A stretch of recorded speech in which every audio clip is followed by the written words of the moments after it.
Judulnya Trik Mudah Menulis Artikel. Kemudian yang satunya gemar, generasi milenial menulis cerita rakyat. Kenapa kok kelihatannya tebal? Nggak mungkin lah Bu, saya nulis buku setebal ini. Tidak mungkin rasanya, tapi akan menjadi mungkin. Kenapa Bapak Ibu? Sebetulnya yang bikin tebal ini adalah karya dari siswa. Jadi Bapak Ibu itu nggak perlu pusing-pusing. Yang Bapak Ibu lakukan setiap hari, setiap mengajar itu kan memang membimbing siswa ya, mengajar siswa.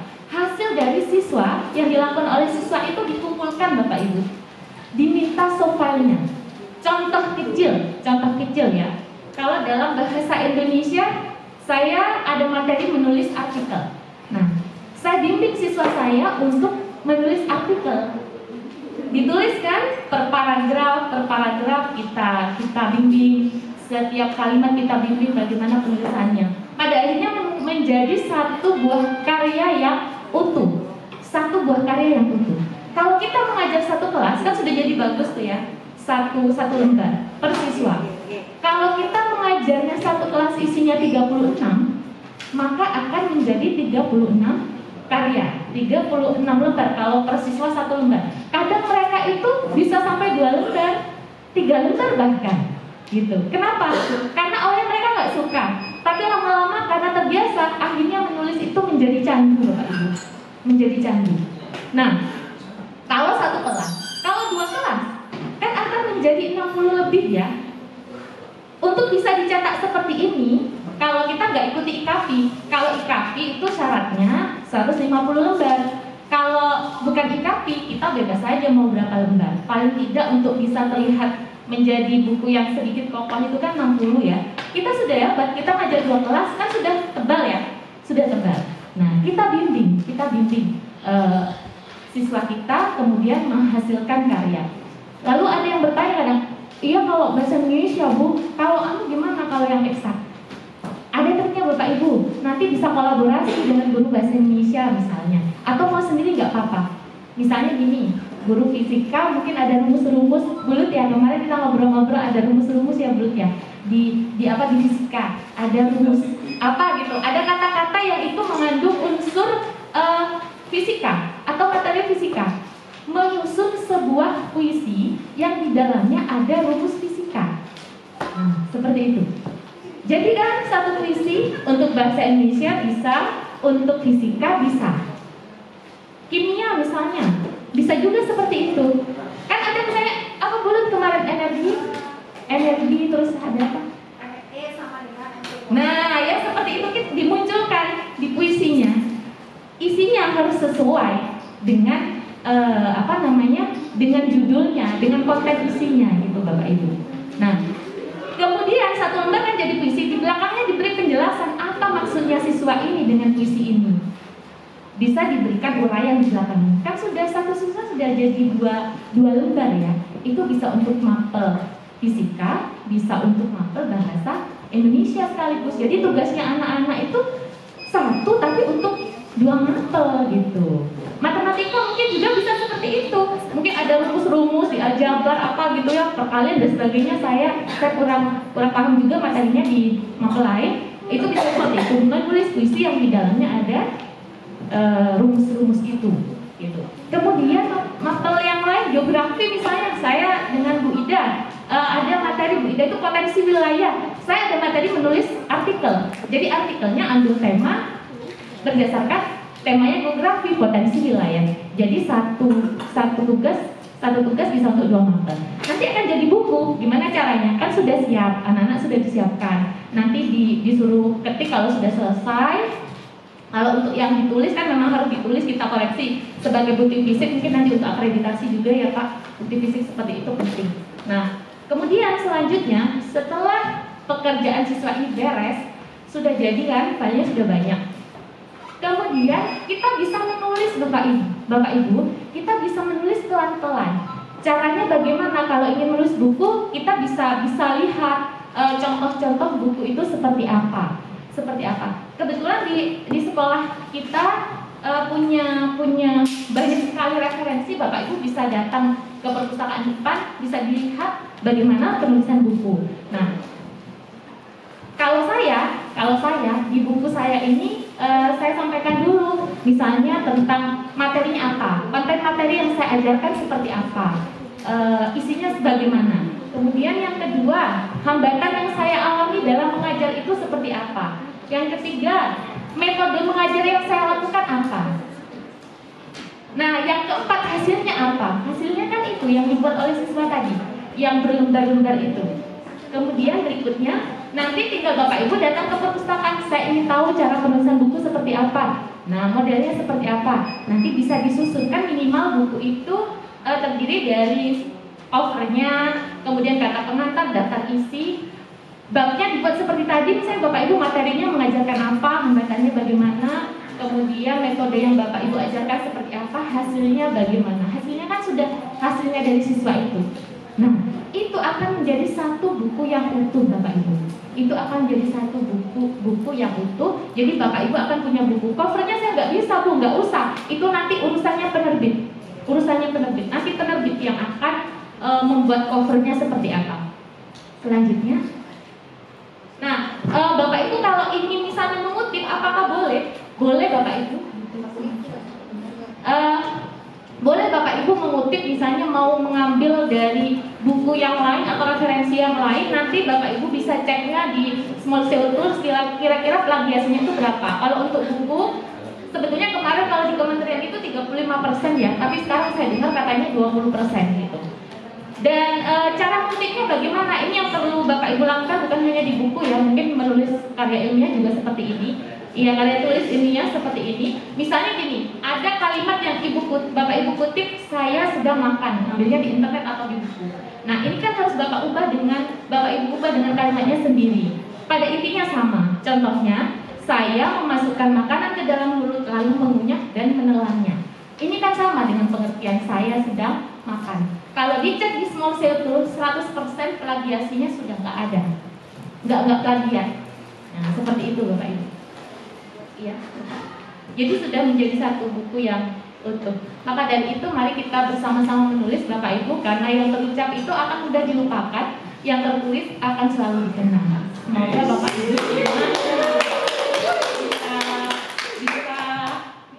bisa. Jadi ini alasannya kemarin kenapa kok harus menulis ini. Pertama, menulis buku ini. Lanjut Kak. Isi-isinya ya Bapak Ibu, bab 1. Nah, ini bab 1 isi buku saya yang ini trik mudah menulis artikel terkait dengan materinya. Lanjut Kak, kamu harus tahu cinta baca, cinta bahasa. Jadi kalau mau nulis itu harus cinta baca dulu, cinta bahasa. Saya bilang begitu di buku ini. Biar anak-anak itu suka baca, suka dengan bahasanya. Kalau sudah membaca pasti bisa.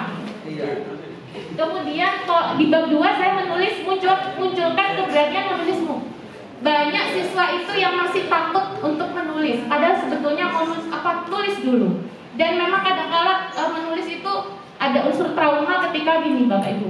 Ketika kita menulis, lalu ada yang mengatakan tulis cuma tok gitu. Ada yang begitu kadang-kadang. Ini kan mental siswa jadi turun gitu ya. Nah, saya selalu mengatakan pada mereka, apapun yang terjadi tetap tulis. Tulis sebisa kamu, jangan takut salah. Itu yang perlu dilakukan. Kadang kan bullying dari teman-teman yang lalu cuma gitu kan, ada yang seperti itu. Nah, ini harus dimunculkan keberaniannya. Kemudian tentang artikel, jadi materi tentang artikel. Kemudian cara menulis artikel. Ya, lanjut Bapak, biar cepat. Kasihan teman-teman. Nah, ini metode yang saya tadi sampaikan kepada Bapak Ibu, ada metode di situ.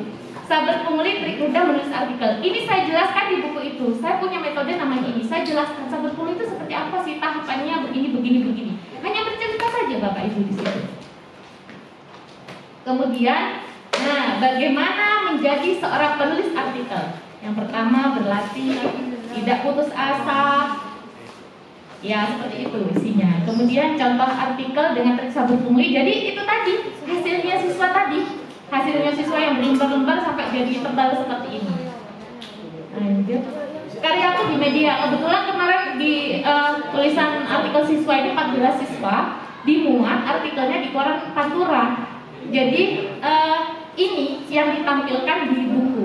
Jadi contoh-contoh artikel yang dimuat di koran itu saya sertakan di situ. Nah, ini testimoni dari siswa. Bagaimana pendapat kalian setelah mengikuti kegiatan menulis artikel? Jadi mereka berpendapat di sini. Saya tulis juga. Nah, akhirnya kalau sudah seperti ini, semuanya bisa punya buku. Kita keren gitu ya, bersama-sama. Jadi seperti itu Pak Ibu. Terima kasih.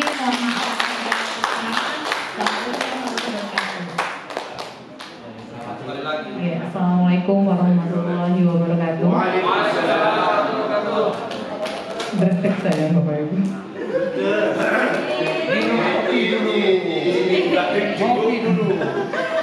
Syukur alhamdulillah pada hari ini saya diberi kesempatan untuk menjadi yang kedua oleh Bapak Bambang untuk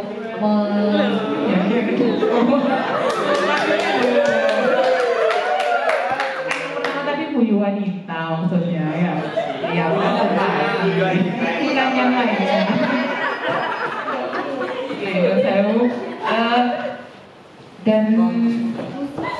Dan ini ya, alhamdulillah sekarang yang ingin saya presentasikan itu masih viral, masih hangat dibicarakan di kalangan GTK.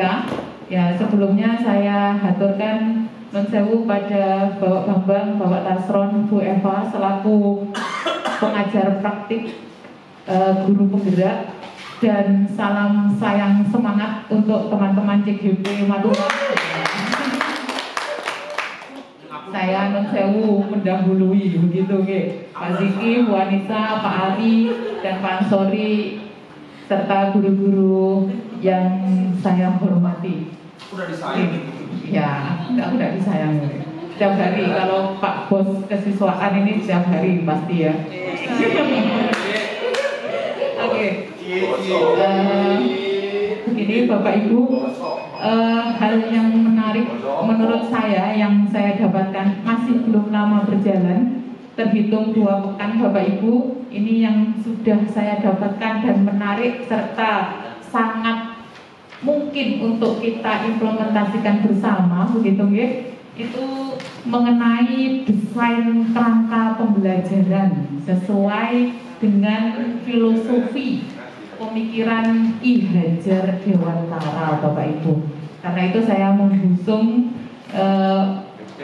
tema tersebut karena ini sangat bisa kita implementasikan bersama di kelas dan tujuannya pun sangat indah, yaitu membentuk profil pelajar Pancasila begitu ya.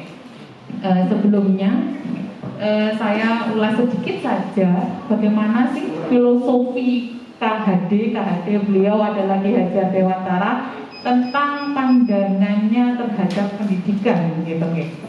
Jauh ya Pak saya begini. Ini yang pertama yang perlu kita ulang kembali ya.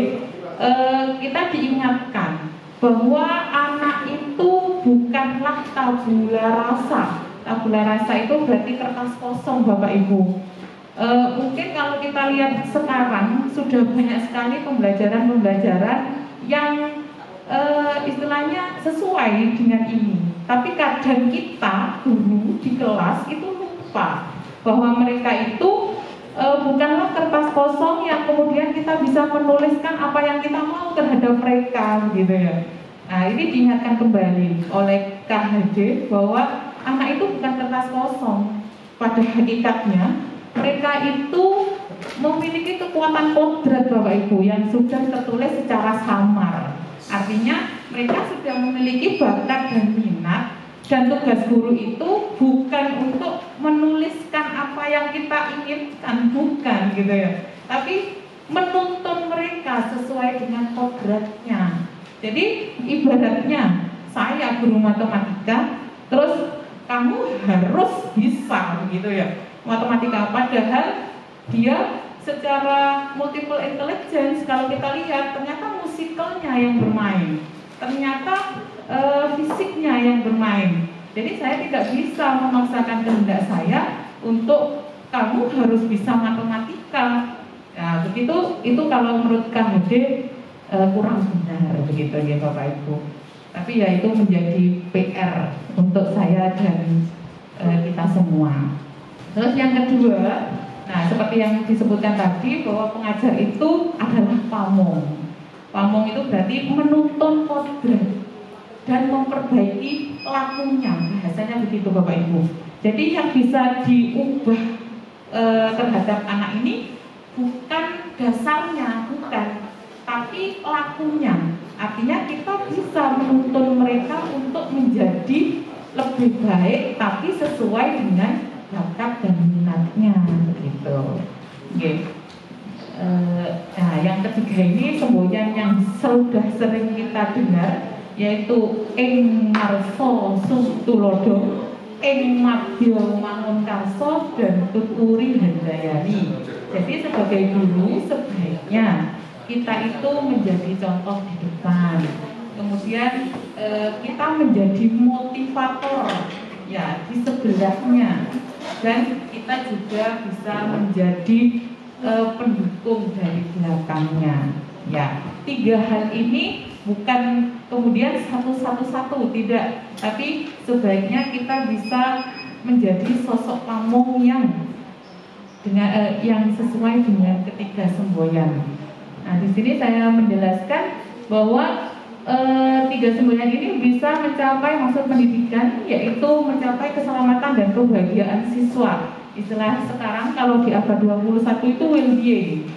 Well-being yang bisa kita peroleh sesuai dengan KHD itu sesuai dengan perkembangan kodrat alam dan zamannya. Artinya siswa itu benar punya bakat minat, tapi kita mengembangkannya sesuaikan dengan zamannya. Tidak bisa kita ngomong aku biar loh pas sekolah koyok gini, saiki arek-arek itu koyok ngono. Nah, kan zamannya sudah beda. Mereka itu generasi milenial Bapak Ibu yang sudah melek digital mulai lahir, generasi Z. Sedangkan saya mungkin masih pada generasi X misalkan. Beda. Nah, tapi tugas kita berat ini Bapak Ibu, berat sekali. Ini kalau ngobrol di depan itu enak, tapi kalau sudah implementasi itu kadang-kadang saya bekerja keras dan kadang-kadang terjadi pertempuran batin loh. Ya. Buding ini tapi kok gini, buding ini tapi kok gini gitu. Tapi bismillah ya, bismillah. Nah, yang terakhir sebenarnya tujuannya itu pada kebudayaan Bapak Ibu. Semua yang dilakukan KHD itu semuanya didasarkan pada budi pekerti, budi, olah rasa, cipta dan rasa. Ya, jadi cipta itu berhubungan dengan kognitif, kemudian olah rasa, kemudian rasa, gitu. Terus ditambah dengan budi, pekertinya adalah raga. Jadi kalau semuanya itu seimbang, istilahnya pembelajaran itu berlangsung secara holistik begitu Bapak Ibu, itu insya Allah kita bisa menciptakan seorang anak yang bijaksana. Kalau bijaksana arahnya nanti pada kebudayaan yang mulia gitu ya Bapak Ibu. Nah, itu sekilas tentang KHD Bapak Menteri Pendidikan kita yang pertama. Kalau guru saya, pengajar saya di CGB itu mengatakan, saya bersyukur karena memiliki Bapak Soekarno yang mampu menemukan sosok brilian Ki Hajar Dewantara. Dan saya juga bersyukur karena memiliki sosok Bapak Presiden kita Joko Widodo, karena telah bisa menemukan Ki Hajar Dewantara milenial, yaitu Bapak Nadiem Makarim, begitu katanya Bapak Ibu. Bagaimana dengan Bapak Ibu di sini? Apakah juga bersyukur gitu? Oke, terima kasih. Nah, kalau sekarang saya mencoba, ini hanya contoh ya Bapak Ibu. Ini contoh kerangka yang sudah saya buat, yang sudah sebenarnya bukan saya ya, ini hasil diskusi kelompok tentang hubungan kerangka pembelajaran KHD tadi dengan profil pelajar Pancasila yang sedang viral saat ini. Di sini saya memilih profil pelajar Pancasila yang bernalar kritis. Oke, 6 profil pelajar Pancasila kan sudah dijelaskan Pak Bambang ketika jadi pembina. Itu saya yakin Bapak Ibu sudah di luar kepala ya. Apalagi sekarang itu Simatura kan setiap harinya juga mengusung tentang 6 profil ini gitu ya. Oke, yang pertama yang harus kita lakukan untuk membuat kerangka pembelajaran itu kita harus tahu dulu potensi apa yang kita miliki di sekolah, gitu. Potensi apa yang kita miliki di sekolah dan di kelas untuk mendukung merdeka belajar anak-anak. Nah, kalau saya analisis, sekarang kita punya siswa yang melek digital, ya atau tidak Bapak Ibu? Ya. Semuanya, katanya Pak Bambang, semuanya melek semuanya sudah bergadget gitu ya. Terus kita juga punya sarana dan prasarana yang mendukung, iya atau tidak Bapak Ibu? Iya. Jadi di sekolah kita alhamdulillah wifi-nya oke, kemudian TRRC juga siap buka 24 jam ya Pak Taufan ya? Iya, Pak Taufan ini penghuni TRRC Bapak Ibu. Iya, yang ketiga di situ ada kegiatan literasi dan numerasi. Nah, ini kan Bu Yunita barusan alhamdulillah sudah menjelaskan, kan itu sudah kita laksanakan ya Bapak Ibu ya? Iya, insya Allah itu 99% ya Pak Ian ya. Jadi saya yakin sudah melaksanakan, dan AKM itu AKM kemarin itu sebagai bukti nyata bahwa kita sudah dituntut untuk menerapkan literasi dan numerasi dalam pembelajaran. Nah, dan yang keempat, saya yakin Bapak Ibu di sini itu setiap pembelajaran sudah mengimplementasikan pembelajaran HOTS, Higher Order Thinking Skill, yang di dalamnya pasti ada kegiatan transfer knowledge, kemudian critical and creative thinking, begitu ya. Terus sudah membelajarkan anak-anak kita tentang problem solving-nya, begitu Bapak Ibu. Nah, dari 4 itu saya lihat, oh sangat mungkin untuk matura kita untuk melaksanakan merdeka belajar berdasarkan profil pelajar Pancasila. Siap-siap katanya Bang, siapa? Next Bapak. Nah, ini alurnya Bapak Ibu. Kalau misalkan nanti waktunya tidak cukup, mungkin saya cukup sampai di sini presentasinya ini ya. Untuk yang selanjutnya itu hanya contoh. Nah, alur untuk kerangka merdeka belajar. Yang pertama, kita harus punya tujuan, begitu ya. Apa sih tujuan kita membuat kerangka pembelajaran tersebut? Nah, tujuannya masih global Bapak Ibu, yaitu pelajar Indonesia merupakan pelajar sepanjang hayat yang memiliki kompetensi global dan berperilaku sesuai dengan nilai-nilai Pancasila. Tujuannya seperti itu, semuanya bertujuan nanti ke arah sana. Tujuannya masih global ya Bapak Ibu. Dan yang kedua, kita tentukan dulu. Jadi dalam membuat kerangka itu kita tentukan nilai apa yang akan kita angkat. Ada 6, gitu Bapak Ibu. Ada 6. Kebetulan di sini saya mengangkat yang bernalar kritis. Entah mengapa saya itu suka sekali dengan hal-hal yang berbau kognitif Bapak Ibu. Jadi kalau di situ sebenarnya ada pilihan mandiri, gotong royong, kemudian beriman, bertakwa, dan berakhlakul karimah atau berakhlak mulia, gitu ya. Terus ada yang ya, ada yang sekarang kebinekaan global itu. Nah, ini partner saya ini Bu Eva. Semangat. Ya, itu saya pertama itu benaran kritis ya. Kenapa? Karena ya itu tadi hubungannya dengan abad 21 yang mau minta anak-anak itu untuk bisa forsis istilahnya ya, forsis yang kita kenal selama ini, mereka untuk keterampilan industri 4.0, mereka itu harus kreatif, harus mampu berkolaboratif, harus critical thinkingnya main, dan harus bisa komunikatif, begitu Bapak Ibu. Nah, ini menurut saya ada di bernalar kritis, begitu Bapak Ibu. Terus yang ketiga, kita harus mengetahui dulu kompetensi pelajar Pancasila. Sebenarnya ini Bapak Ibu bisa searching ya, karena kita sudah mulai IT begitu dan sarana kita juga mumpuni. Monggo, silakan langsung klik kompetensi profil pelajar Pancasila, pasti langsung keluar semua. Tinggal dibaca, gitu katanya Bu Yuwanita, jangan malas membaca. Itu buat saya Bu. Ya, yang keempat kita tentukan indikatornya, sama sebenarnya nih Bapak Ibu. Sama seperti kita membuat RPP. Saya yakin kalau guru matura mah sudah di luar kepala. Mencapai membuat IPK, menentukan tujuan pembelajaran, itu mudah begitu, santai aja gitu ya. Pasti bisa.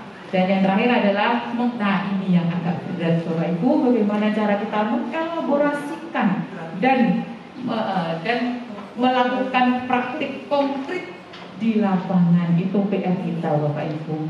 Nah, mungkin cukup ini Bapak Bambang ya, karena untuk next selanjutnya itu hanya contoh bagaimana saya melakukan analisis terhadap kelompok saya. Misalnya kebetulan saya sama Pak Ziki ya, kita berdiskusi bagaimana kita membuat kerangka pembelajaran yang berbasis pada penalaran kritis terhadap matura kita tercinta. Terima kasih Bapak Ibu. Assalamualaikum warahmatullahi wabarakatuh.